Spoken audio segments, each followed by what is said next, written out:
Hey everybody, are you as obsessed with what's going on with the Dominion voting system versus Fox News core trial as I am? Hi, we're going to talk to Gabriel Sherman. He's a special correspondent at Vanity Fair, everybody. Hi Gabe, how are you? Hi, Katie. Good to see you. I see you got your hair done for I me. know. Yes, thank you. I have a 9-month-old at home, so just Oh my God. getting Well, listen, getting up in the morning is enough for me. well, you're super nice to do this, Gabe. And I'm going to actually have everyone, if they have any questions, put it in the question column so don't we don't cover your pretty face. And there's so much to talk about. So everybody, Gabe is an excellent reporter, even though he kind of hosed me in a New York Magazine cover story many years ago. But I've actually forgotten about that. That was Gabe. actually my colleague Joe Hagan. Oh, you're right. Yes. So who actually is at Vanity Fair now, though? So small world. Oh, that's so funny. Well, please give Joe my very I best. will. I will. But I want to talk to you about your new cover story, about the whole Murdoch thing on the cover of Vanity Fair. I forget the name of the article. What is it called, Gabe? In print, it's called The King's Dominion, which is a play off of this big trial that's starting tomorrow. Exactly. And we're going to talk about that. But I also want to tell everyone that Gabe is also the author of the New York Times bestseller, The Loudest Voice in the Room, about Roger Ailes, the former Fox News president. And I think you probably know sort of the inner workings of Fox News, Gabe, better than almost anyone, except for the people who actually work inside Fox News. So let's talk about what's going on, because the judge delayed the proceedings until tomorrow, when jury selection, I understand, will be finished and the jury will start to hear opening statements. But there has been a lot going on behind the scenes, Gabe, a lot of speculation, people saying Fox is going to settle. What's the buzz? What are you hearing? Well, I'm hearing that Fox is desperate to settle, of course, right? I mean, who would want their deepest secrets aired in open court? Well, they've already kind of been aired, exactly. but it's further embarrassment, right? And we can get to that in a second. Yeah, those Dominion court filings were incredible. But I hear the two things. One, they've been very far apart on numbers. Fox does not want to pay anywhere near the $1.6 billion that Dominion has asked for in this in the lawsuit. And secondly, I think from what I hear, Dominion wants to take this to trial. This is about money, but this is also about really setting up a guardrail and saying that there is a cost, that misinformation and putting out misinformation has a financial cost to media companies. And so I think there's a sort of a larger principle at stake here. And so I know you say Fox wants to settle. So do you think Dominion is going to hold firm? I think there are a lot of people who feel sickened by sort of how Fox News lied to their viewers and said something different off camera than they did on camera, really just for pure and simple for ratings and for market share. But do you think that Dominion has the capability to budge, or do you think they're going to hold firm? I know a lot of people want these Fox News executives and anchors put on the hot seat. Yeah, I mean, listen, we have, what is it? It's on 5:30 now. I mean, we have 14, 15 hours until openings, the jury selection and opening statements. So, I mean, we could wake up in the morning and hear that they reached a middle of the night settlement, but barring that, the trial is going to start. In your story up for Vanity Fair, you wrote, I've covered Fox News for more than a decade and wrote a 2014 biography of Ailes. The Dominion lawsuit is the worst crisis at the network I've seen. What makes you say that? And what makes this different? Well, we had touched on this just earlier. I think the fact that Dominion lawyers got access to internal Fox communications in discovery and basically were able to see what all the biggest Fox personalities and the executives were saying behind the scenes. Listen, as a reporter who's covered Fox and as a journalist yourself, it's a dream. You struggle to find out really what is happening in the room. And Fox is a notoriously secretive organization. And when I got things leaked to me, it was in dribs and drabs, and I had to claw and scrape for every little detail. And finally, with this Dominion lawsuit, we had it all out there on the record. It was this incredible dump of information.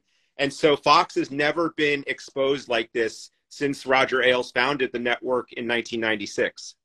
I mean, it was shocking. I mean, for everybody watching who hasn't been carefully following this story, it was everything from Tucker Carlson to saying our viewers are good people, they deserve to know the truth, to I hate Donald Trump passionately, to Suzanne Scott, who's the president of Fox News, berating a reporter for actually fact-checking some of these claims about a rigged election, to all kinds of other, I mean, to Rupert, I don't know whether there were Rupert Murdoch emails. There were, I mean, there were emails and text from Rupert Murdoch to other executives saying what Rudy Giuliani and Donald Trump's other lawyer, Sidney Powell, were saying was, quote, really crazy stuff.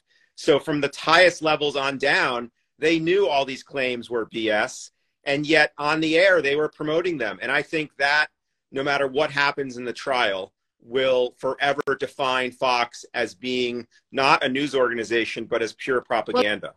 Well, you know, I think it's so interesting. You mentioned that Rupert Murdoch was casting real doubts and almost mocking these claims, right? Mm-hmm. He, and from your piece, as Trump cried fraud, Murdoch told Fox executives that it was bullshit and damaging that Trump refused to concede. He told Fox News CEO Suzanne Scott that Fox shouldn't promote Trump's stolen election claims, according to court documents. If Trump becomes a sore loser, we should watch Sean Hannity, especially, and others, especially, and make sure, basically, that they don't sound the same. Not there yet, but a danger. So clearly, Murdoch was not jiggy with this whole rigged election thing that they were spreading. So how did we go from there to almost everyone, and I don't know if that's fair, but many, many Fox News anchors basically giving a platform to these election deniers, if not outright denying it themselves? Yeah. No, listen, I think that was one of the major revelations in my piece, and one of the takeaways that I had is, for all of his wealth and his power, Rupert Murdoch essentially became a hostage to the Fox News audience, because the Fox News audience by 2020 was so loyal to Donald Trump. They believed what Donald Trump was saying, no matter what the facts were. And when Fox News called Arizona on election night for Joe Biden, which was a crucial swing state, which was sent a signal that the election was most likely going to go to Biden, the Fox News viewers cried foul. And they basically punished Fox by turning the channel and tuning in to even more pro-Trump outlets like Newsmax and One American News. And essentially, you know, the Trump audience it was a Frankenstein story. They now could not control the monster that they had created. And so in the weeks after the election, Rupert Murdoch and other executives, like you said, Suzanne Scott, they basically went into a panic mode and said, if we don't validate or indulge these conspiracies, our audience is going to tune off and tune out. And so that is really what happened. And what to me was so striking is that in private, Rupert Murdoch literally called the stuff, quote, crazy, and yet he allowed these things to go on air unchallenged. You know, it's interesting. I interviewed John Ellis this afternoon, a couple of hours ago, who's a family friend, worked at Fox for many years. I'm sure, and a very decent person. And he basically said that Fox was always paranoid about being outflanked by the right. And that Newsmax beat them only 1 hour, one day. Yeah.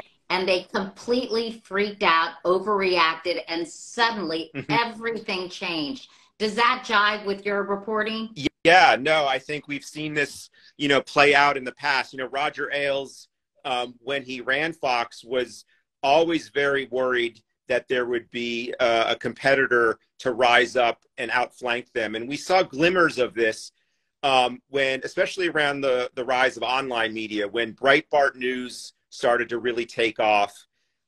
Fox became very worried that, you know, they were appealing to an even more, I wouldn't even say conservative, because it's not even what we think of small government, low, you know, these were basically a populist, really kind of angry conspiracy theorists. Yeah, conspiracy theorists. And so this was something that many people at Fox, as John Ellis told you, were worried about.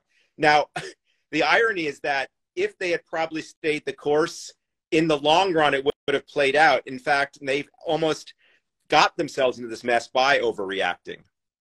The other interesting thing is John Ellis said the audience always dictated what Fox, sorry, interchangeable in some ways, what Fox covered instead of the other way around. Yep.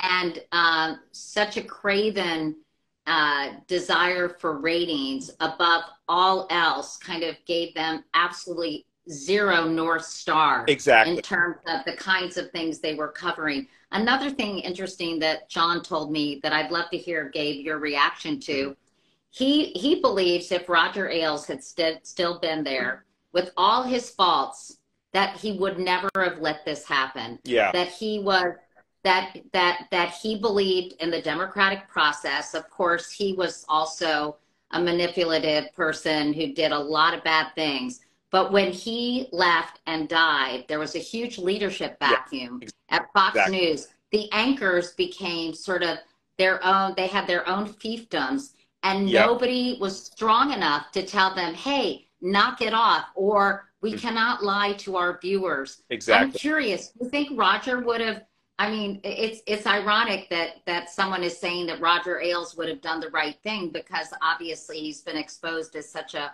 horrible person. But when it comes to this, do you think he would have gotten control of the situation? Yeah. Well, listen, I think Roger would have acted differently, not because necessarily he has these high principles about the democratic process. I think more it's, just about raw power. I think Roger would never have allowed the audience to have that much control over what the Fox talent put on the air. And I think we saw this in the past.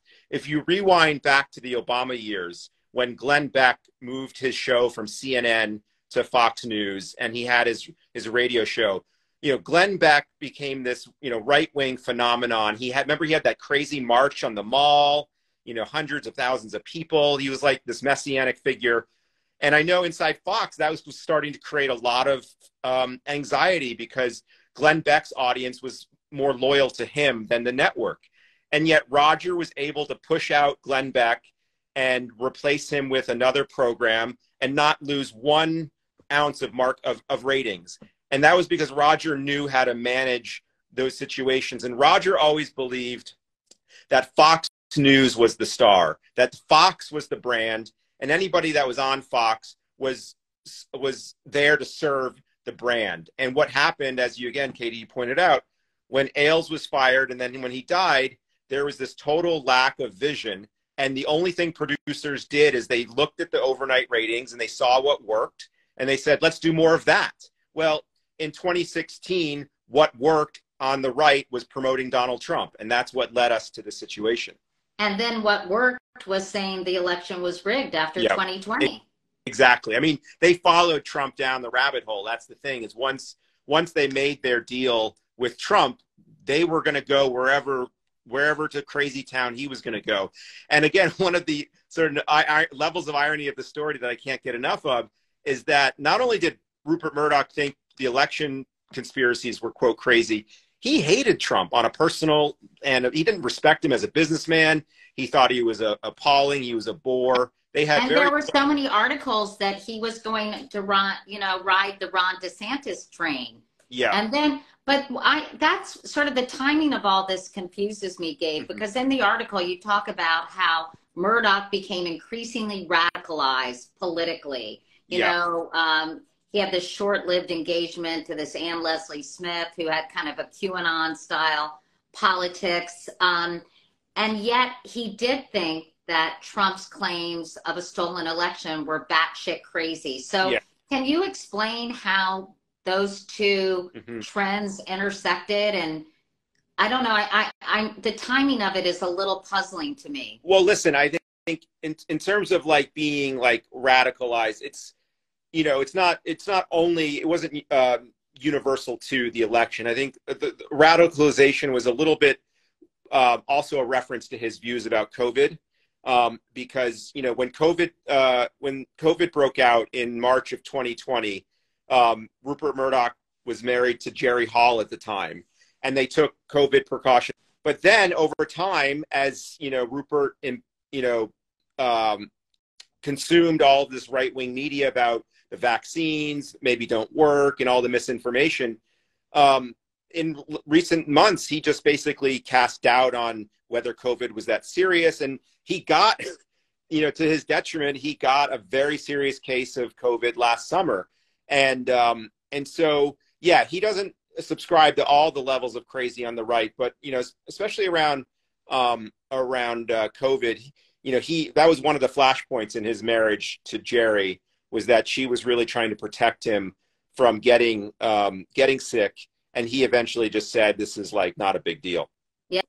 And what was with this 2-week engagement to this woman? Is he losing it or something? I mean, it's a very, his romantic life is, it's just a bizarre, first of all, he's 92. And, he doesn't need to get married obviously he's not getting married, but even when he proposed to her, he has this weird, he tells people he has this very old fashioned, he's very religious, and the idea of he can't, quote, like have a girlfriend. It's like he needs his 1950s kind of sensibility where he has to kind of legitimize the relationship with the marriage. And the other thing is he's one of these people who cannot be alone. He's just congenitally not built to like be alone. So over his life, he's gone, weeks after he divorced his second wife, Anna Murdoch, he got married to Wendy Dang, who became Wendy Murdoch. And, not long after his divorce from Wendy, he started seeing Jerry. So I think he's, he just goes from one relationship to another. But then, when you get to be 92, it's kind of hard to start a new journey together. Well, I want to ask you, I mean, as fascinating as Rupert Murdoch is, I want to ask you about the impact, Gabe, this is all going to have on Fox News. Because, again, John Ellis said, where are these viewers going to go? I mean, there's very few networks there, even if they have to apologize, which apparently is part of the settlement, Dominion's demands to issue a public apology for perpetuating these lies that they knew were not true. What will be the impact? Is anybody going to be fired? I mean, people have been mentioning Maria Bartiromo. Well, Lou Dobbs has already been fired. Let me finish. Janine Pirro, Judge Janine, even Sean Hannity was mentioned by Rupert himself as endorsing these these untruths. So what's going to happen? Anything? Well, I just want to point out the irony. The only people so far who have been pushed out of Fox as a result of the election coverage were the election decision desk analysts who actually called Arizona right for Biden. Bill Salmon and Chris Steyerwalt were pushed out right after that. So, there's been a lot of speculation in the media that Suzanne Scott, the current CEO and president, will be the eventual fall person for this scandal.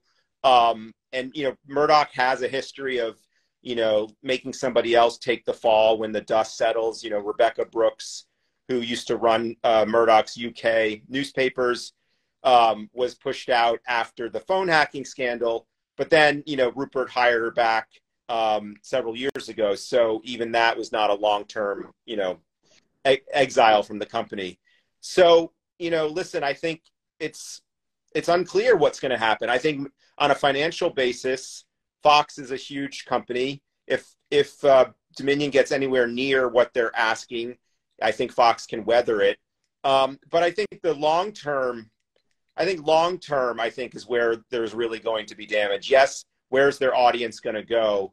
But their audience is not growing. Their audience is what it is. And I think over time, as people see that there is misinformation is real, that a court of law has said that this was a conspiracy, this was not true, and Fox has to pay a price. I think people will start to, not tune in to networks that are just broadcasting, that kind of, I mean, look at Newsmax and One America News. I mean, yes, they have an audience, but it's a very small audience. And so there's always going to be a market for this kind of stuff.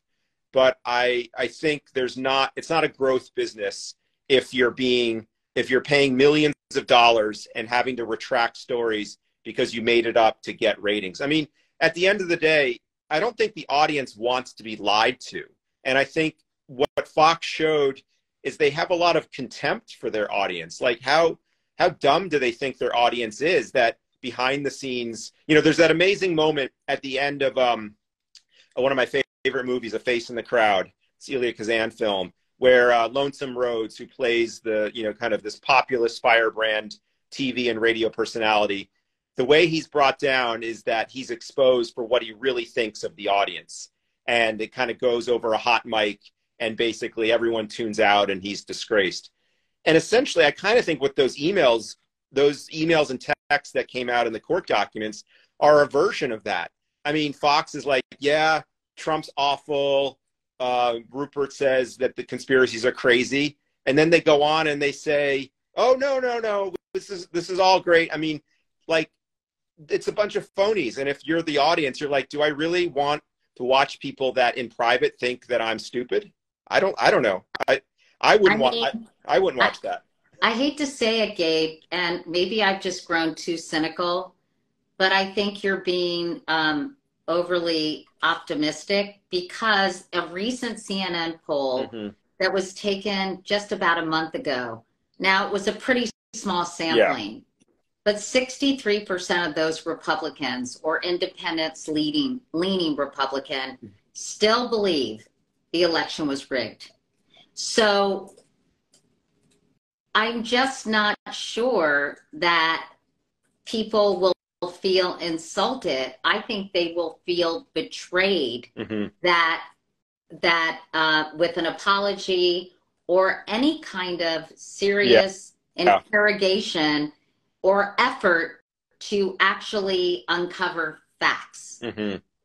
Yeah, well, I mean, gosh, I feel like if that's the case, and the part of me thinks you're right, this is really the sort of this existential crisis in our public sphere, is that we have the Republican Party is kind of a cult of personality, and they will believe things that there are no evidence for. And I think of people who, if you are I guess it's a form of brainwashing. If you literally will not acknowledge facts that have been proven in a court of law, I mean, that's in the realm of cults. That's not the way people, normal free thinking people operate. Well, I got in a lot of trouble when I went on Bill Maher and I said that people who believe the election was rigged, and what I was saying really was not as critical towards them, but about the misinformation that they were absorbing and processing and engaging with. I said I thought they needed to be deprogrammed. And I got relentless shit from a lot of people for saying that. But I think that a lot of people, to your point, are being brainwashed with misinformation. And it's not as if they trust any media to really give them the truth. And so it is an existential crisis for our democracy, I think, in many ways. And I think the way viewers react or the impact of this case is going to tell us a lot about the state of this country and where we are in terms of people's points of view being impenetrable in terms of the positions they hold and if they're open to actual facts or if we live in a post-factual world. Before we go, I love talking to you about this, and it's so fascinating. So as you mentioned, Rupert Murdoch is 92 years old. I thought the most interesting thing about the Murdoch documentary was when they mentioned the 4 kids. So you have Lachlan, who is Rupert's heir apparent at Fox News and ideologically is aligned with him. You have James, who's the polar opposite. Then you have Liz, who lives in London, has a very successful production company. Then you have Prudence from his first marriage, I think Mhm. before Anna, Yeah. right? And so it sounds to me that the only super hardcore conservative, and I don't know this for a fact, but just from everything I've read, Gabe, is Lachlan. Yeah. And if they each have a say in the matter, an equal vote, and I guess when Wendy Dang's girls have They get no money, but yeah, they have a financial stake, but they have no no voting vote. power. Okay, so you've got the 4 kids. So what does that mean in terms of the future of Fox News? I mean, is it going to be like Succession when Logan Roy says Kendall, but kind of crosses him out? Is he going to say Lachlan or cross it out? Or does he have the ability to anoint Lachlan as the heir apparent for Fox News? Or is it open for discussion between the board and all the voting members? Well, my understanding of the family trust is that the kids each get an equal vote. And when Rupert dies, his 4 votes get equally distributed. So you're right. It is a jump ball. And ideologically, I know Liz and James lean left. Prudence, it's a little, opaque. She keeps a very low profile. And she has not waded into any of these family rivalries. And so you have Lachlan, who's determined to try to keep the company.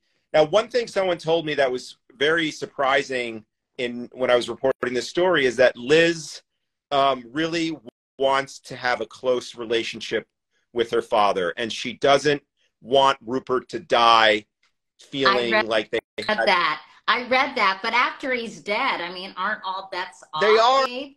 yes, but then, there's this psychic hold that parents have over children where maybe, and again, this is total realm of speculation, and that's why I think people love the show Succession, is that it's all about how these things play out. But there's a scenario in which I imagine, would Liz feel like she's betraying her father if she dismantles the empire that he helped build? I mean, part of me thinks maybe, but then at the same time, many people consider her to be the sharpest of all the children.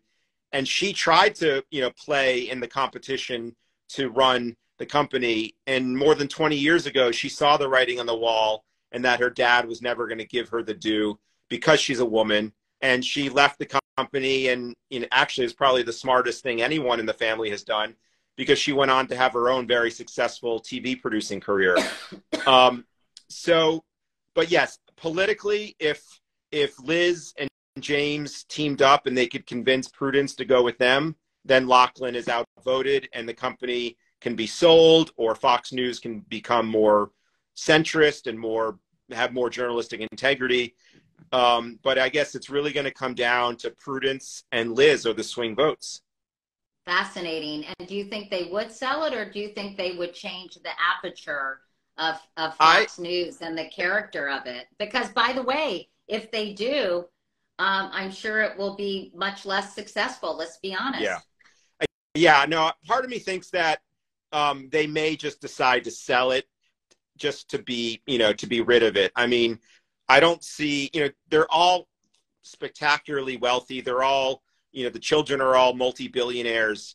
I don't know if they'd want to be in the trenches trying to build a CNN or MSNBC rival that is, has journalistic integrity. So yeah, it is possible they could sell it to a conservative billionaire and just be rid of it. And how much of all of this do you think was a reaction to Donald Trump basically saying he was going to start his own cable channel and put Fox out of business? I know that you write about that. And you said, I was also struck by how diminished Murdoch's own influence was. At one point, he even lobbied Trump to concede. Trump threatened to start his own channel and put Fox out of business, the source said.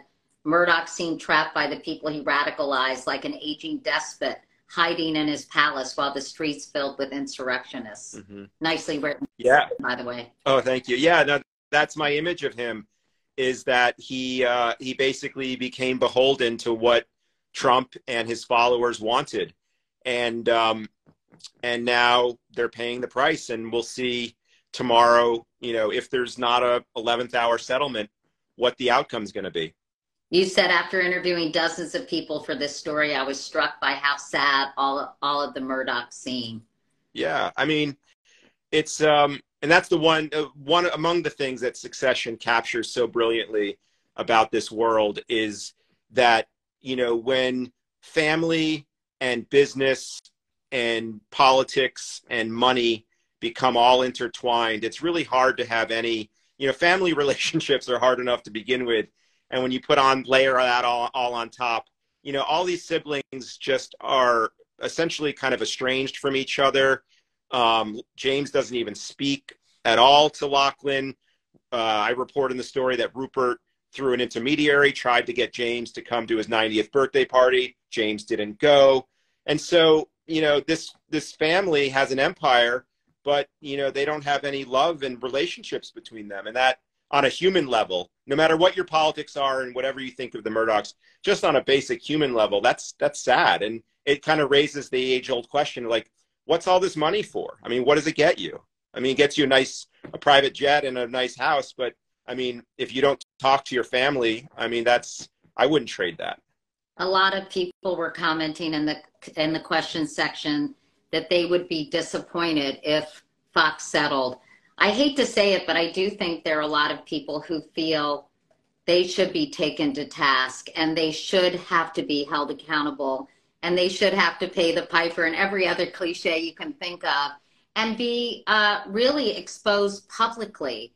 Although some of my colleagues at our company worried that Tucker Carlson would do a really good job if he had to testify because he's, you know, so good on his feet, however you feel about him. You know, if they do settle, doesn't some of the accountability just kind of evaporate in some ways? No, I agree.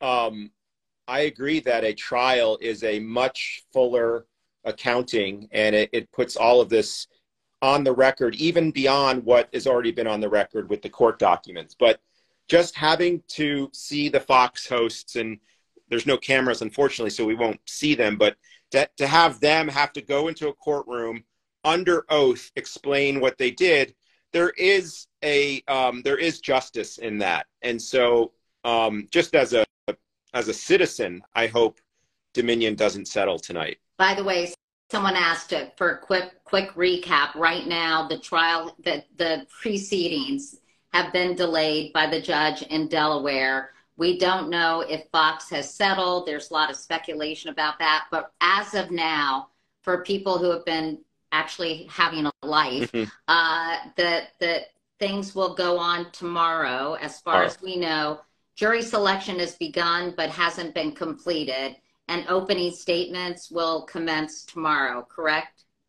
Correct. And as of late last week, when the trial was set to start today, there was even speculation that Rupert Murdoch could be called to testify on the opening day if they make it through opening statements. So we could, you know, conceivably, if the trial does go forward, hear, you know, Rupert's testimony tomorrow or late as Wednesday. Fascinating. That is going to be something, and it's a shame there are no cameras in the courtroom. Yeah. But there'll be a lot of artists and a lot of reporters who are going to be reporting. And finally, Gabe, sorry, I keep asking you questions, but I just have one more. You know, a lot of people have been talking about, is this going to have a chilling effect on the First Amendment? And I talked to a really good friend of mine who is a very well-known First Amendment lawyer. And he said not at all, that this will still protect journalists who make honest mistakes, but those who have a blatant disregard for the truth. And an act with malice. An act with malice. And but I guess the question is, some people think if this makes it all the way to the Supreme Court may rewrite or rejigger Sullivan v. New York Times, which was established in 1964, which gives journalists a lot of leeway and makes the standard for proving malice very, very high. Are you concerned as a journalist about that in any way, shape, or form?